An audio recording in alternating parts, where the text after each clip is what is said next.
En fait, avant de vous donner des exemples, il est important de rappeler en fait, les contextes dans lesquels la CEDEAO a voulu attaquer le Niger.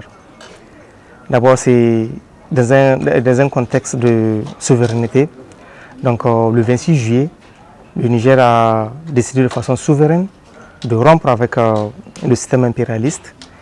Et là, comme la France, en tant que tutelle impérialiste, ne pouvait pas intervenir directement, avait fait pression sur certains États de la CEDEAO. À savoir, il faut citer leurs noms, et le Nigeria en tête, le Bénin, la Côte d'Ivoire, le Ghana, et pour ne citer que cela. Et rien qu'à travers ces exemples que j'ai donnés, il est évident que la CEDEAO avait dans un premier temps voulu instrumentaliser ces États membres de la CEDEAO en les poussant à prendre des sanctions à l'égard du Niger.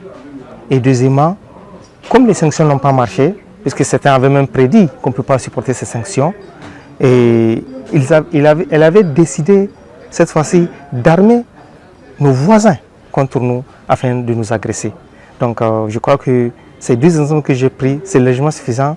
En dehors de ces deux exemples, il y a certaines manœuvres que la France est en train de faire, à savoir utiliser certains influenceurs, certains acteurs de la société civile, certains leaders d'opinion afin de déstabiliser toujours l'État du Niger.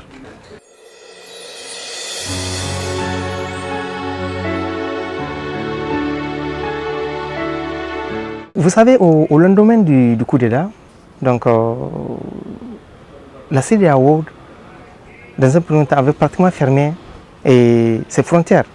Vous savez très bien que le Niger est un pays continental. Nous n'avons pas de débouchés sur la mer, on n'a pas d'accès à la mer, on est mort. Donc du coup, tout ce qui est comme produits pharmaceutiques, tout ce qui est vivres, qui transitent de l'Europe, de l'Inde et des États-Unis, passe par les États membres de la CEDEAO. Certains États, bien sûr, à savoir le Bénin, et le Togo, et le Ghana, et la Côte d'Ivoire, Dakar. Donc, ce sont les ports qui sont proches, des États membres de la CEDEAO. Le port le plus proche du Niger, c'est le port de Cotonou. Pour Mali, c'est le port de Guinée. Pour Burkina Faso, c'est le port de Lomé.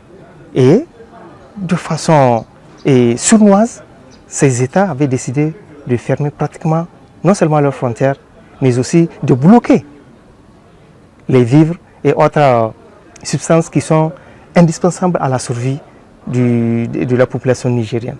Donc les produits pharmaceutiques et les produits alimentaires. Donc tout ça était à un moment, au moment où je vous parle, était stocké au niveau du port et le Bénin avait catégoriquement refusé. Le Nigeria aussi l'avait suivi dans ce jeu en fermant pratiquement ses frontières. Mais comme la CEDEAO, à vrai dire, ce n'est pas une CEDEAO des États, c'est une CEDEAO des peuples. Le Nigeria, c'était la population même qui s'est soulevée contre son régime. Et là, lui, il était obligé de prendre un recul par rapport à son comportement. Mais le Bénin s'est entêté, à vrai dire, à continuer à jouer des manœuvres afin de déstabiliser pour le Niger. D'abord, en accueillant des terroristes, en accueillant des bases militaires françaises, et ça, même le Nigeria est dans ce jeu. Voilà, à vrai dire, c'est un comportement qu'utilise la CEDEAO afin de créer les conditions pour déstabiliser et créer le trouble au niveau de nos États de l'AES, plus précisément au Niger.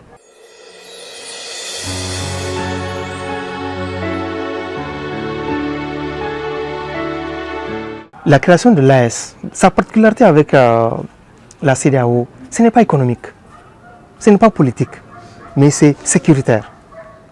Au moment où je vous parle, il y a une force conjointe au niveau des États qui, à vrai dire, sillonne la zone des 3 frontières.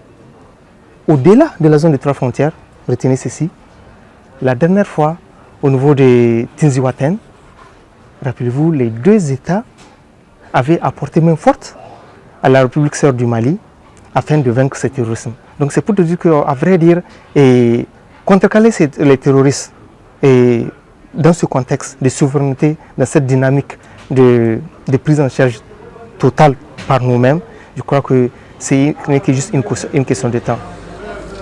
Dans le cadre juridique et de défense, une force qui va composer plus de 5000 hommes est en train d'être mise en place, où là, ça va être une base militaire qui sera logée au niveau des 3 frontières. Et indépendamment de ça, il y aura des mobilités au niveau des frontières afin de contrecarrer les terroristes et toute infiltration impérialiste. Puisque ce qu'il ne faut pas oublier, c'est que le terrorisme, ce n'est que juste une façon masquée. On utilise le terme terroriste, alors à vrai dire, ce sont des mercenaires. Tantôt des mercenaires ukrainiens, tantôt des mercenaires de la DGSE française, tantôt des mercenaires dont nous savons d'où ils viennent. L'essentiel, c'est des gens qui se font des prestations de services. Du coup, l'essentiel que la France mette de l'argent à leur disposition pour faire le sale boulot. Au-delà, il y a aussi des mercenaires à l'intérieur. Je vous informe, puisqu'il y a des compatriotes qui, à vrai dire, et ça donne à ce petit jeu de déstabiliser le pays, pensant qu'ils vont trouver une certaine fierté. Or, ce qu'ils oublient, c'est que nous n'avons que ce Niger. En dehors de ce Niger, on n'a pas d'autres pays. Et ils ont intérêt à se conformer, à suivre cette dynamique pour que le Niger, l'AES, retrouve cette souveraineté tant décriée depuis les années 60.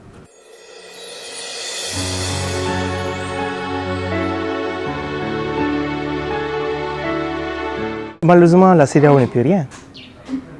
Je vous informe, le Niger fait 1 267 000 km². Le Mali fait à peu près pareil. Le Burkina fait à peu près 700. Lorsque la fusion de ces 3 États, avec leur population, ça crée un marché. Un marché d'abord de consommation, parce qu'il ne faut pas qu'on le... Malgré que certains vont dire qu'on ne produit rien, ce n'est pas une raison. L'essentiel, il faut que le marché existe d'abord. Et le marché existe. Ce qui reste, c'est de prendre un encadrement juridique pour encadrer le marché afin que la population de l'AES retrouve. Deuxièmement, dans l'histoire là, qui est menacé? Le Niger n'est pas menacé. Le Burkina n'est pas menacé. Si ce n'est pas l'avènement du 26 juillet, tu poses la question à un Nigérien, il va te dire que le Niger dépend du Bénin. Il a fallu les événements du 26 juillet pour que nous puissions voir la réalité. Que, à vrai dire, c'est le Bénin qui dépend du Niger. Ce n'est pas le Niger qui dépend du Bénin. Le Niger ne doit pas s'asservir au Nigeria. Au contraire, c'est le Nigeria. Une chose, par rapport même à la position géographique de ces 3 États, quand on prend le Niger, moi je l'ai toujours dit, c'est un couloir de passage obligatoire. Non, je rectifie, c'est un couloir de passage obligé. Pour partir au Maghreb, tu es obligé de passer au Niger. Dans le cadre des communications satellitaires, la position du Niger est une position, le Niger a une meilleure position, pour ne citer que cela. Les États membres de l'AES, pour te dire, la quantité de richesses, de réserves dont disposent ces États, c'est énorme, c'est inestimable. Déjà, certains États ont commencé à mécaniser beaucoup de secteurs. Quand vous prenez le Mali, le Burkina, ont déjà commencé à mécaniser l'extraction de l'or. Le Niger, tout récemment, dans le département de Madarumfa, avait commencé. Le Niger est en train de nationaliser beaucoup de sociétés. Nous le savons très bien. Au départ, l'uranium, on nous a fait croire que l'uranium ne vaut rien. Présentement, nous avons compris que le Niger est au cœur d'un conflit géopolitique. Donc, tous ces éléments font en sorte que le Niger, le Mali, le Burkina Faso, l'AES, dans l'histoire là, ne s'inquiètent pas. Au contraire, c'est la CEDEAO qui s'inquiète. Puisque la CEDEAO utilise beaucoup de nos ressources. Rien que dans la parole du marché, les tarifs douaniers où on verse au niveau de la CEDEAO, rien que ça, c'est vraiment beaucoup de manque à gagner. Et c'est que les gens ne sont pas pour dire, la CEDEAO est en train de négocier pour le retour de ces États. Mais malheureusement, pour la CEDEAO, c'est déjà acté. La CEDEAO l'AES est une réalité. Nous sommes déjà dans une confédération. L'objectif, c'est de voir dans quelles conditions nous allons transformer cette confédération en une fédération afin de répondre cette fois-ci d'une seule et unique voix. Puisque pour le moment, l'objectif de l'AES, il faut le dire, c'est ce qu'on appelle les 3D. Donc, diplomatie, développement et défense. Pour le moment, ce sont les 3 objectifs. Et dans ces 3 domaines, rassurez-vous, les 3 États signent des accords et de façon unanime.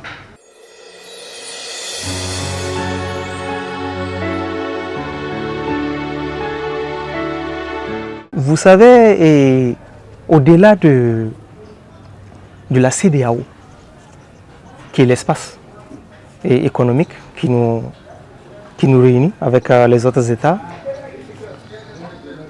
il y a les accords bilatéraux entre les États. La CEDEAO avait trouvé ces accords bilatéraux. C'est les accords bilatéraux d'abord entre les États. Après, les États ont vu la nécessité, cette fois-ci, de se réunir dans l'espace communautaire afin de parler d'une seule voix. Par rapport à la circulation, au niveau des États membres de l'AES, on n'empêche à aucun citoyen de la CEDEAO de circuler. Et dans le cadre de la réciprocité, nous pensons que de leur côté, en tout cas pour le moment, je n'ai pas entendu un État qui interdit à un citoyen de l'AES. Ils ne vont même pas oser. Puisque au-delà de l'espace institutionnel, je crois qu'il y a des liens comment on appelle ça, il y a les liens historiques qui réunissent les peuples. Le Niger, quand tu prends Gaïa et Kandi, quand tu prends ici Torodi et Fadangourma, tu ne peux pas empêcher la libre circulation. Et ça, pour te dire, au moment même de la sanction sévère, au moment où la CEDEAO voulait attaquer les États et le Niger, où le Mali et le Niger étaient venus en appui pour apporter leur soutien, ils étaient incapables d'empêcher cette circulation. Parce que c'est des circulations que la CEDEAO avait, ce sont des trucs que la CEDEAO avait trouvés. C'est naturel, la CEDEAO ne peut rien. La CEDEAO, je te dis, ça ne se limite que juste au président. Que la France, avec certains États membres de l'OTAN, arrive à manipuler. Pas plus, pas moins.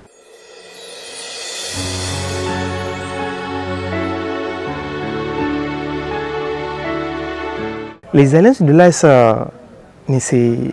d'abord quand on prend le contexte géopolitique, vous savez que maintenant, ce n'est plus Est-Ouest ou bien Nord-Sud. Non, maintenant nous sommes dans la multipolarité. Il n'y a pas un seul État qui décide ou bien 2 États. L'AES a plusieurs partenaires. À commencer d'abord par les États de l'Asie, d'où nous partageons beaucoup de réalités. Et les États de l'Amérique latine également, qui ont une économie qui prospère, qui arrive à défier les États-Unis. Quand vous prenez le Brésil, l'Argentine, mais ce sont des États qui ont des économies très dynamiques. Nous partons là où se trouvent nos intérêts.